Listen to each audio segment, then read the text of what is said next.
ಸಂಪುಟ ವಿಸ್ತರಣೆ ಬಗ್ಗೆ ಸಿದ್ದರಾಮಯ್ಯಗೆ ಯಾವುದೇ ಅಸಮಾಧಾನ ಇಲ್ಲ. ಯಾಕೆ ಅಸಮಾಧಾನ? ನಾವೆಲ್ಲ ಒಂದೇ ಟೀಮು, ಒಗ್ಗಟ್ಟಾಗಿದ್ದೀವಿ. ವಿಧಾನಸೌಧದಲ್ಲಿ ಮುಖ್ಯಮಂತ್ರಿ ಡಿಕೆ ಶಿವಕುಮಾರ್ ಹೇಳಿರೋದು. ನಾವೆಲ್ಲರೂ ಸಿದ್ದರಾಮಯ್ಯ ಅವರ ಅಭ್ಯರ್ಥಿಗಳೇ ಅಲ್ವಾ? ಹೈಕಮಾಂಡ್ ಮಾರ್ಗದರ್ಶನದಂತೆ ನಾವು ಮಾಡಿದೀವಿ. ಎಲ್ಲೂ ಕೂಡ ಗೊಂದಲ ಆಗಿಲ್ಲ ಅಂತ ಸಿಎಂ ಡಿಕೆಶಿ ಸ್ಪಷ್ಟನೆ ಕೊಟ್ಟಿದ್ದಾರೆ. ಇವತ್ತು ಸಿದ್ದರಾಮಯ್ಯ ಅವರ ಬರ್ತ್ಡೇ, ಅತಿಥಿಗಳು ಹೆಚ್ಚು, ಹೀಗಾಗಿ ಕಾರ್ಯಕ್ರಮಕ್ಕೆ ಬಂದಿಲ್ಲ ಅಂತ ಡಿಕೆಶಿ ಸ್ಪಷ್ಟನೆ ಕೊಟ್ಟಿದ್ದಾರೆ. ಹಿರಿಯರಿಗೆ ಬೇಸರ ಇರಬಹುದು, ನೋವಿದೆ, ಇಲ್ಲ ಅಂತ ಹೇಳಲ್ಲ. ಹಿಂದೆ ನನಗೂ ನೋವಿತ್ತು, ಡಾಕ್ಟರ್ ಪರಮೇಶ್ವರ್ ಅವರಿಗೂ ನೋವಿತ್ತು. ಪರಮೇಶ್ವರ್ ಕಾಲದಲ್ಲಿ ಬಹುಮತ ಬಂದಿತ್ತು, ನಮಗೆ ಸಿಕ್ಕಿರ್ಲಿಲ್ಲ. ಎಲ್ಲರ ಜೊತೆ ಮಾತಾಡ್ತೀವಿ, ನಾನು ಅವ್ರ ಜೊತೆ ಮಾತನಾಡ್ತೀನಿ ಅಂತ ಹೇಳಿದ್ದಾರೆ.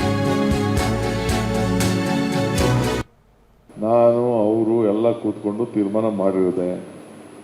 ಅವರ ಬರ್ತ್ಡೇ ಇವತ್ತು, ಹಬ್ಬ, ಗೆಸ್ಟ್ಗಳು ವಿಪರೀತ ಇದ್ರು. ಅವ್ರಿಗೆ ಅರ್ಥ ಆಯ್ತಾ? ಅವರ ಜನ್ಮದಿನ, ನಾನು ಅವ್ರಿಗೆ ಶುಭ ಹಾರೈಸಿದ್ದೀನಿ.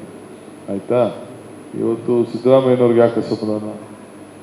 ನಾವೆಲ್ಲ ಒಂದು ಟೀಮ್, 139 ಜನನು ಒಂದು ಟೀಮ್, ಯಾರಿಗೂ ಅಸಮಾಧಾನ. ಈಗಿರೋರೆಲ್ಲ ನಾನು ಸೇರಿ ಅವ್ರ ಕಡೆಯವರಲ್ವಾ? ನಾನು ಸಿದ್ದರಾಮಯ್ಯನವರ ಪಟ್ಟ ಅಭಿಮಾನಿ. ನಾನು ಇರೋದು we all are one, we all are united, we will be united, we will fight unitedly. ನೀವೆಲ್ಲ ಯಾಕೆ ಅದಕ್ಕೆ ನೀವೆಲ್ಲ ಬರೀ ಹುಡುಕ್ತಾ ಇದ್ದೀರಾ? ನಾವು ಹೊಸದಾಗಿ ಲೆನ್ಸ್ ಆಗ್ತಾ ಇದ್ದೀರ, ಹೊಸ ಸುದ್ದಿ ಕೇಳ್ತಾ ಇದ್ದೀನಿ ನಿಮ್ಮ ಹತ್ರ ಎಲ್ಲ.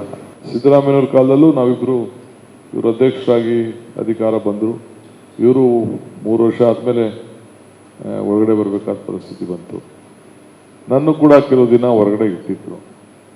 ನಾವು ಭಾಳ ತಾಳ್ಮೆಯಿಂದ ಇದ್ದೋ. ನಮ್ಮಿಬ್ಬರ ತಾಳ್ಮೆ ಇವತ್ತು ನನ್ನ ಮುಖ್ಯಮಂತ್ರಿ ಮಾಡಿದೆ ಪಕ್ಷ, ಇವ್ರನ್ನ ಉಪಮುಖ್ಯಮಂತ್ರಿ ಮಾಡಿದೆ. ನಾಳಿದ್ದಿಂದಲೇ ನಿಮ್ಮ ಜಿಲ್ಲೆ ಏನೇನು ಜವಾಬ್ದಾರಿ ವಹಿಸ್ತೀನಿ. ನಾನು ಈಗ ಡಿಸ್ಟ್ರಿಕ್ಟ್ ಮಿನಿಸ್ಟರ್ ಅಂತ ಈಗ ಅನೌನ್ಸ್ಮೆಂಟ್ ಮಾಡಿಲ್ಲ, ಬಟ್ ಕೆಲವರಿಗೆ ಆ ಜಿಲ್ಲೆಗಳಿಗೆ ಜವಾಬ್ದಾರಿಯನ್ನು ವಹಿಸಿದ್ದೇನೆ. ಅಲ್ಲಿ ಹೋಗಿ, ಇಲ್ಲ ಅತಿವೃಷ್ಟಿ ಆಗಿರ್ಬೋದು, ಬರಗಾಲ ಇರ್ಬೋದು, ಇಲ್ಲ ನೀರು ಜಾಸ್ತಿ ಇರ್ಬೋದು, ಕಡಿಮೆ ಇರ್ಬೋದು, ಇದಕ್ಕೆಲ್ಲ ಕೂಡ ನೀವೆಲ್ಲ ಹೋಗಿ ಫೀಲ್ಡ್ ವಿಸಿಟ್ ಮಾಡಬೇಕು ಅಂತೇಳಿ ಕಂಪಲ್ಸರಿ ನೀವು ಟೂರ್ ಮಾಡಿಕೊಂಡು ನಿಮ್ಮ ಜಿಲ್ಲೆಗಳನ್ನ ಟೂರ್ ಮಾಡಿಕೊಂಡು ಬಂದು ನಮ್ಮ ರೆವಿನ್ಯೂ ಮಿನಿಸ್ಟ್ರಿಗೆ ರಿಪೋರ್ಟ್ ಕೊಡಬೇಕು ಅಂತ ಹೇಳಿದ್ದೇವೆ. ಈಗ ನನ್ನ ಫ್ರೆಂಡ್ಸ್ಗೆ ರಿಕ್ವೆಸ್ಟ್ ಮಾಡ್ಕೊಳ್ತೀನಿ, ಎಲ್ಲರೂ ಕೂಡ ಆಸೆ ಎಲ್ಲರಿಗೂ ಇರ್ತದೆ.